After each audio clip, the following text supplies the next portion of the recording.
મિત્રો, કડીમાં મેલડી માતાનું મંદિર 7મા માળે કેમ છે અને એ સ્થાન રાજા મલ્હાવરાયની મેલડી તરીકે કેમ ઓળખાય છે? તો મિત્રો, ચાલો આજે જાણીએ માં મેલડીનો ઇતિહાસ. કડીના હાથ બે માળ બેઠી એ કાબરી બિલાડીનું રૂપ લેનારી રાજા મલ્હાવરાનો મોલડો લાયો રે માડી બોકડે રે તારી અસવારી રે. કડી ગામ વડોદરાના ગાયકવાડના તાંબા નીચે હતું. કડીની ખેતી વિશેની આવક ઘણી હતી. વળી વડોદરાથી ઘણું દૂર હતું. નજીકના વિરમગામમાં નવાબ રાજાનું રાજ્ય ચાલતું હતું. નવાબે અંગ્રેજો જોડે સારી એવી દોસ્તી કરેલી હતી. અંગ્રેજોની મદદથી નવાબનો કડી પરગણું વડોદરાથી પડાવી લેવાનો મનસૂબો હતો. પાટણમાં સૂબો હતો, પરંતુ કડી પાટણથી ઘણું દૂર હતું.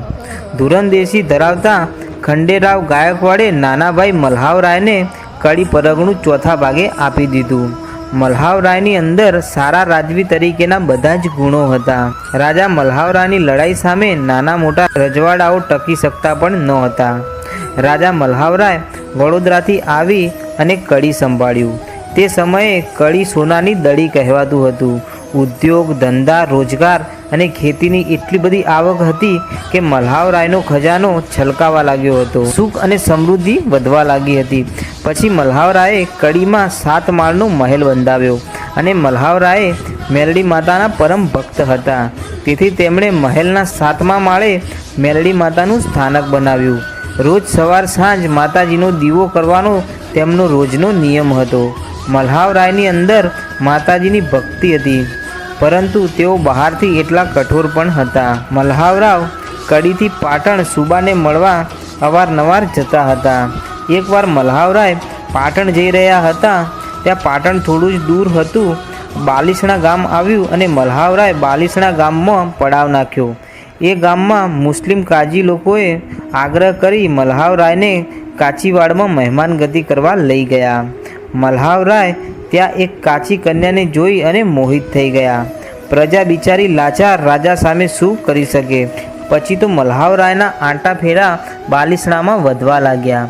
ઘણીવાર ત્યાં જ પણ રાત રોકાઈ જવા લાગ્યા. પછી આ બાજુ નિયમ મુજબ માતા મેલડીના દીવા ન થતાં માએ સપનામાં આવી અને મલ્હાવરાયને ચેતવ્યા કે આ રસ્તો તું મૂકી દે. પરંતુ પ્રેમમાં આંધળા બનેલા મલ્હાવરાવે માની વાત ન માની. હવે મલ્હાવરાય વડોદરાને ચોથો ભાગ પણ મોકલતા ન હતા. એટલે અંગ્રેજોએ કહ્યું કે મલ્હાવરાય પાસેથી ખંડણી વસૂલ કરો અને તેને બળજબરી કરો. વડોદરા રાજ્યના આપાજી દિવાનને કડી મોકલ્યા. દૂરથી આપાજી દિવાનના આવવાના સમાચાર સાંભળી મલ્હાવરાવને લાગ્યું કે નક્કી તે મારી સામે લડવા આવે છે. પછી કડીમાં પણ લડાઈની તૈયારીઓ શરૂ થઈ. આ તરફ પાટણથી માણસો લઈને સૂબો પણ આવે છે તેવા સમાચાર મળતા મલ્હાવરાય વધારે મૂંઝાયા. કડીના મહેલ પર તોપ ચડાવી અને પાટણથી આવતા સૂબા પર તોપ મારો શરૂ કર્યો. પાટણના સૂબાએ પણ તોપનો જવાબ તોપથી દેવાનું શરૂ કર્યું. ગોળા મહેલ પર વરસવા લાગ્યા. એ વખતે માતાજીએ પાટણના સૂબાને કહ્યું કે જો મારા મઢને જરા પણ નુકસાન થશે તો તારા પાટણનું પટ્ટણ થઈ જશે. સૂબો માન્યો નહીં અને મઢને નુકસાન થતાં જ માતાજીના કોપથી પાટણ શહેર દટાઈ ગયું. આ બાજુ કડીથી ભોયરા વાટે મલ્હાવરાવ ભાગ્યો. વિરમગામ પાસે કેબી ટેબા પાસે તે નીકળ્યો. ત્યાં નીકળતા જ આપાજીના માણસોએ તેને પકડી લીધો અને વડોદરા ખાતે શ્રીમાન સરકારે મલ્હાવરાવને ગાયકવાડ સામે રજૂ કર્યો.